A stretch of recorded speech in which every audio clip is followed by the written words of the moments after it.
El concepto de descolonización define el proceso histórico mediante el cual las colonias de los imperios europeos lograron su independencia.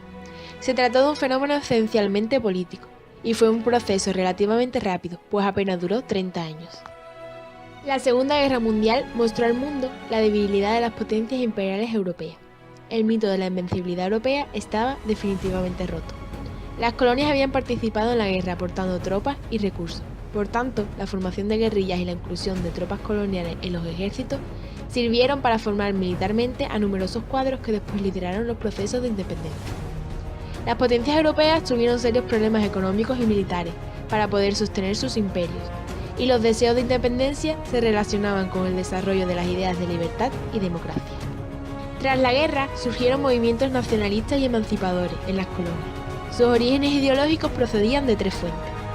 La Internacional Comunista, que impulsó la creación de partidos de esta ideología en todo el mundo.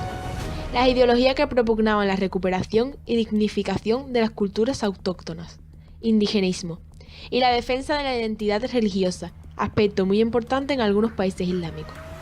La fuerza dirigente de estos grupos independentistas se hallaba en las burguesías comerciales y administrativas, que conformaban la minoría dominante local. La conciencia antiimperialista fue adquiriendo importancia en los países occidentales desde los años 20, entre los que se incluía el derecho a autodeterminación de las colonias. El cambio en la opinión pública se intensificó por la acción de distintos agentes. Las iglesias cristianas impulsaron iniciativas contra el imperialismo, los llamamientos de los partidos socialistas, y desde la URSS se difundió también un pensamiento muy beligerante contra el imperialismo.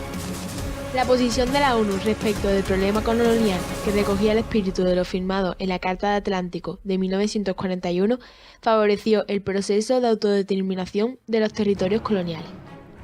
El mantenimiento de los imperios generaba una serie de costes económicos y políticos que hacían durar su rentabilidad. Los costes económicos del control y administración del territorio pesaban sobre las metrópolis, empobrecidas a causa de la Segunda Guerra Mundial. El sistema de bloques también influyó notablemente en el proceso descolonizador. Tanto Estados Unidos como la URSS se oponían al colonialismo. Por todo ello, los países que se iban independizando intentaron tomar posiciones conjuntas y se convirtieron en un modelo para los demás. La iniciativa más importante fue la Conferencia de Bandung, que convocó a los países recientemente independizados de África y Asia, con el objetivo de posicionarse ante la política de bloques. La conferencia fue un importante acelerador de la conciencia anticolonialista. La descolonización se inició en el subcontinente indio, para luego extenderse por el resto de Asia y África. Podemos distinguir tres grandes etapas. Una primera etapa inicial situada entre 1945 y 1955. Esta etapa afectó sobre todo al continente asiático y a los países de Oriente Medio. También supuso la toma de conciencia del tercer mundo y del no alineamiento, cuyo máximo exponente fue la Conferencia de Bandung de 1955. La segunda etapa abarca el periodo entre 1955 y 1970. Su principal característica fue la expansión del fenómeno descolonizador por toda África y los últimos territorios asiáticos, excepto Omán y los Emiratos Árabes Unidos, que siguieron bajo protectorado británico. En esta etapa tuvo un relevante papel la ONU a través de la Resolución 1514 de 1960. La última etapa se refiere al periodo comprendido entre 1970 y la actualidad. Supone la independencia de las últimas colonias africanas y de otros territorios de diferentes zonas del mundo que suponían residuos de la etapa colonial. Aún en la actualidad siguen existiendo zonas del mundo que la ONU considera territorios no autónomos. En esta segunda etapa que hemos mencionado con anterioridad, las potencias europeas delimitaron África en la Conferencia de Berlín de 1884, en el periodo conocido como Nuevo Imperialismo, por lo que en 1905 toda África estaba controlada por las fuerzas europeas. El deseo africano de la descolonización e independencia comenzó con la contemplación de la revolución en la India, logrando así despertar el deseo y el sueño de miles de africanos. Varios procesos y consecuencias tuvieron que vivir la población africana para poder lograr su independencia, mediante sucesos que marcaron el camino hacia la independencia africana. En la región de Magreb existieron movimientos partidarios de la descolonización desde los inicios de la década de 1950. La cronología del proceso fue dilatada, pues se inició en 1956 con la independencia de Marruecos y concluyó en 1975 con la retirada española del Sáhara Occidental. Argelia fue una importante colonia de poblamiento, perteneciente al Imperio francés. Las primeras demandas del nacionalismo argelino se remontaban a la Primera Guerra Mundial, pero adquirieron más intensidad durante la Segunda Guerra Mundial. En 1947, el gobierno francés concedió un estatuto de autonomía a Argelia. Este estatuto no satisfizo a los nacionalistas, que vieron reforzadas sus demandas con la derrota francesa en Indochina. En 1954 se creó el Frente de Liberación Nacional, que defendía la guerra como medio para lograr la independencia. La guerra se prolongó tanto tiempo porque el gobierno francés dedicó enormes esfuerzos para mantener a Argelia por las siguientes causas. Las presiones de la población francesa asentada en la colonia, cerca de 1 millón de personas con intereses económicos y personales muy arraigados en Argelia. El desprestigio político que supondría la pérdida colonial de un territorio tan significativo y los intereses económicos de las empresas francesas en Argelia. La guerra provocó una grave crisis política en la metrópoli. La crisis política supuso la vuelta al poder del general de Gaulle y la creación de la Quinta República Francesa. El nuevo gobierno inició conversaciones con el FLN en 1961, que culminaron con la concesión de la independencia en 1962. Una vez independiente, el nuevo gobierno argelino instauró un régimen socialista de partido único. En política exterior, Argelia se decantó por el bloque socialista, aunque mantuvo la neutralidad. La independencia marroquí tuvo unas características distintas a los de Argelia. Marruecos era un protectorado dividido entre España y Francia. A principios de los años 50 surgieron movimientos independentistas, que poco después se transformaron en grupos armados. Ante esta situación, Francia inició negociaciones con los poderes locales. Los acuerdos se concretaron en 1956, año en que se reconoció la independencia de Marruecos y se proclamó a Mohamed V como rey. En 1956, España cedió a Marruecos la región de Rif.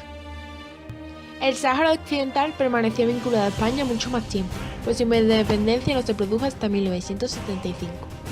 Fue surgiendo un movimiento independentista que se plasmó en 1973, en la creación del Frente Polisario, que se enfrentó mediante guerrillas a las tropas españolas. El caso de la colonización del Sáhara llegó a la ONU, que programó un referéndum sobre la independencia para la primera mitad de 1975. No obstante, nunca se llegó a celebrar. Aprovechando la debilidad del gobierno español en un momento en el que Franco se hallaba muy enfermo, el gobierno marroquí organizó la llamada Marcha Verde y la dirigió hacia las fronteras del Sáhara. En esos momentos aparecieron dos opciones, o la retirada o el enfrentamiento militar. El régimen de Franco, debilitado por la enfermedad del dictador, no podía entablar una guerra de tipo colonial, que no sería apoyada por la opinión pública nacional ni internacional. Optó entonces por retirarse y ceder el territorio a Marruecos y Mauritania, transferencia plasmada en los Acuerdos de Madrid de 1975. Cuando concluyó la Segunda Guerra Mundial, solamente existían en África 4 estados independientes, pero entre 1955 y 1975 todas las colonias africanas lograron la independencia. África fue el continente que más tardó en completar su descolonización. Estas circunstancias se explican por la pervivencia de estructuras sociales primitivas y por la debilidad de sus instituciones políticas y económicas. En el proceso descolonizador del continente africano se diferencian 4 áreas geopolíticas, definidas fundamentalmente por la pertenencia a una metrópole u otra. África británica se extendía por todo el continente, constituía el imperio colonial más importante y extenso. África francesa se repartía por las regiones de la mitad norte y la zona ecuatorial. También se aplicaron diversos modelos de régimen colonial, pero la administración difería de la británica. África belga. Los territorios coloniales belgas se localizaron en el centro del continente, Congo. El régimen colonial procuró siempre la integración en la metrópoli. África portuguesa. Se extendía por la zona occidental y sur del continente.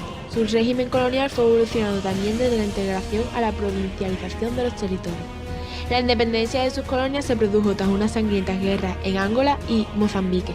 Además, había otras pequeñas colonias pertenecientes a otros países europeos, como España, que poseyó Guinea Ecuatorial, o Italia, que Las consecuencias que surgieron luego de la descolonización no fueron del todo favorables y beneficiosas para el pueblo africano, debido a que las economías de los pueblos afroasiáticos logran una fuerte dependencia de los países occidentales. Por lo tanto, carecen de una auténtica política autónoma propia, por tener un crecimiento económico pero no un desarrollo, y por efectuar cambios sociales pero no progresos. El subdesarrollo se caracterizó por una baja renta por habitante, subalimentación y enfermedades, alto crecimiento demográfico, predominio del sector agrario y mínima industrialización. Además, en el plano social hubo una ausencia de clase media, insuficiente difusión de cultura y falta de cuadros dirigentes adecuados que acometan las transformaciones necesarias. Entonces podemos afirmar que para llevar a cabo el proceso de descolonización, las consecuencias que trajo esta no fueron del todo favorables, ya que a continuación África debía enfrentarse a una nueva tarea que era reconstruir la economía y restaurar la estructura social de esta. Los nuevos países descolonizados se tuvieron que enfrentar a nuevos y graves problemas, tanto económicos como políticos. Desde mediados del siglo XX se conformó un grupo de países que padecían una situación de subdesarrollo económico y de pobreza. Muchos de ellos eran los nuevos estados surgidos de la descolonización, aunque otros muchos existían desde hacía hace mucho tiempo. El economista Alfred, haciendo un símil con la situación de la sociedad francesa antes de la Revolución de 1789, definió este nuevo grupo de países como tercer mundo. Otro concepto también usado para llamar a este conjunto de estados es el de países subdesarrollados o países en vías de desarrollo.